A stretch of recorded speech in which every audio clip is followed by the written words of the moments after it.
Let's take a closer look at the new Star Wars garden ornaments available from Bunnings. Villa Varykino, living the Star Wars life. Hello there and welcome back to the Villa Varykino YouTube channel. Today I'm going to be taking a closer look at some neat Star Wars helmets available from Bunnings. We have the original Stormtrooper, Mandalorian, Boba Fett and Darth Vader. Each one kind of has a bit of a marble bust style to them with a little bit of antique weathering. So this makes them a fun for either outside in the garden or on a bookshelf if you decide that you just want to see them every day. They're available from Bunnings stores for 49 New Zealand dollars, and it looks like there's pretty good stocks available at each of the stores. Bunnings actually has a bit of a history of Star Wars garden products dating back to 2017 when the original range of Star Wars garden ornament statues were first released, and those were priced at 29 New Zealand dollars.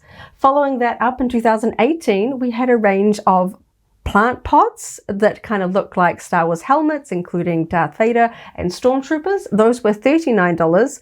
So skip forward a few years now to 2023, and we have back with these fabulous helmets. And these ones, as mentioned earlier, are 49 New Zealand dollars. So each time these have come out, they've gone up a little bit in price. But I have to say, every time Star Wars ornaments or garden ornaments turn up at Bunnings, they always sell very well. So I can kind of understand the prices going up because they always seem to sell out, and they can be quite highly sought after on the secondary market if you miss out or you don't live close to a Bunnings branch.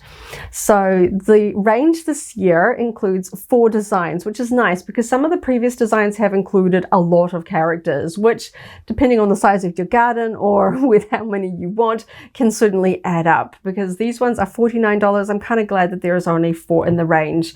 So we're going to take a closer look at the Darth Vader and the Stormtrooper helmet garden ornaments here today. These were our personal favorites from the range available. They're quite a good size. You can see they're almost the same height as the plant pots from previous years, but they are a bit shorter than the sort of character statues from the original line. I'm going to take a closer look at the Stormtrooper one here first. It's a pretty good helmet sculpt. It's got all the sort of details that you would think of in a Stormtrooper helmet.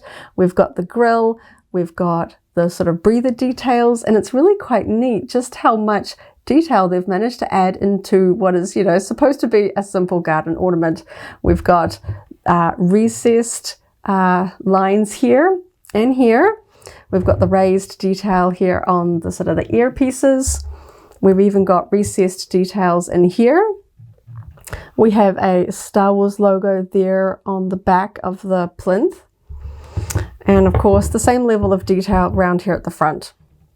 As you can see, the detail is generally white with a sort of a dark wash over it. And it sort of really highlights all those detail points. We can see at the bottom, we have a sort of a solid base, but it does feel like it is hollow. It says polyresin 30 centimeter helmet statue. And we can see it's made by Rossmark, it's licensed, it's made in China, and this one's marked as a Stormtrooper. You can also see it's got rubber feet. So yeah, perfectly fine to put on a bookshelf if you want to display them as a sort of a bit of a marble bust style decoration. Now, I have to say, when we looked at these in the store, the weathering is very varied. You get some that are very heavy with the weathering and some that are very light, and most of them generally have some sort of little flaw or, you know, perhaps a little bit of a splatter. On this one, you can sort of see maybe some fingerprints, you know, where whoever was doing the washing sort of touched it. But generally, we are quite happy with the one that we have here. We think that that wash and antiquing really sort of picks up all those detail lines. This one was actually one of the darker ones that we spotted, but we felt that because a Stormtrooper is classically black and white, the darker antiquing really sort of gave a bit of a black feel to those detail lines, and I think it looks really cool. Personally, this one is my favorite from the line, but you know, you can't have Stormtroopers without, you know, the man himself, Darth Vader. So these things are actually quite heavy, I have to say. They're probably hollow, but they are pretty heavy because there's a lot of detail here. So we can see we've got a pretty good detail of Vader. The nose might be a little bit long here. I'd have to compare that side to side with the Vader helmet, but obviously from front on I think it looks pretty good. It's even got, you know, the tiny little tusks. We've got all the sort of grills detailed there at the front. The detail is solid. It's not holes, it doesn't go all the way through. On this one you can see a bit of the sort of variability in the weathering here. This one's been sort of swiped while that wash was still on, but we intend to display it from the front, so you don't really see that there. Now, one of the things that I thought was quite interesting with the Vader was the level of detail that they put under the helmet here. That whole neck detail is fully sculpted and weathered all the way around, and you can see that 3D Star Wars logo there at the back as well. So you can see this one is also a flat solid base with the sticker on it, same details, and the feet if you want to put it on a shelf. Looks like there's maybe just a little bit of the hole there under the sticker that I can see on this one because the sticker's off to one side. But for, you know, for most purposes, this is pretty much a flat solid base, and you can see some of the antiquing there underneath that helmet, and around the eyes and the sort of mouth details there on the front. So, you know, all the way up onto the top, I think that's pretty cool. This Vader one has the Darth Vader text here.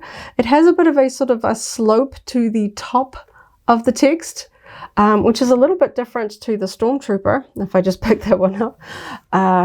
The Stormtrooper text is just raised all around. It doesn't have that sloping top to the letters there, and I think I like the style a little bit better. It doesn't really need the text there because if you're buying these, you know who they are and what they are, but it's there anyway.